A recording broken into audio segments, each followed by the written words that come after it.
Hi everyone, I am Jyoti, HOD of Chemistry Department. మా కోర్సులో degree courses వచ్చేసరికి major chemistry, minor chemistry ఉంటాయి. ఈ కెమిస్ట్రీ చేయటం వల్ల ఫర్దర్ గా ఫ్యూచర్ లో ఇది ఎంఎస్సీ కెమిస్ట్రీ చేయొచ్చు.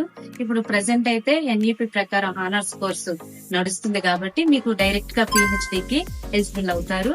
అదే విధంగా మేజర్ కెమిస్ట్రీ గానీ మైనర్ కెమిస్ట్రీ గానీ చేయటం వల్ల ఏంటంటే మనకి జాబ్స్ ఆపర్చునిటీ ఏది ల్యాబ్ సైడ్ వెళ్ళొచ్చు, ఫుడ్ సైన్సెస్ వైపు వెళ్ళొచ్చు, మెడికల్ ఫీల్డ్ వెళ్ళొచ్చు, సాఫ్ట్వేర్ సైడ్ వెళ్ళొచ్చు, ఎనీ సైడ్ ఏటికైనా వెళ్ళటానికి మేజర్ కెమిస్ట్రీ, మైనర్ కెమిస్ట్రీ కానీ ఏ సబ్జెక్ట్ తీసుకున్నా కెమిస్ట్రీ వల్ల చాలా యూజెస్ ఉన్నాయి ఫర్దర్ గా మీకు అసలు. కాబట్టి ఈ కెమిస్ట్రీ బ్యాక్గ్రౌండ్ అనేది ఉంటే ఆపర్చునిటీస్ అనేది ఎక్కువగా ఉంటాయి కాబట్టి నేనైతే ప్రిఫర్ చేస్తున్నాను.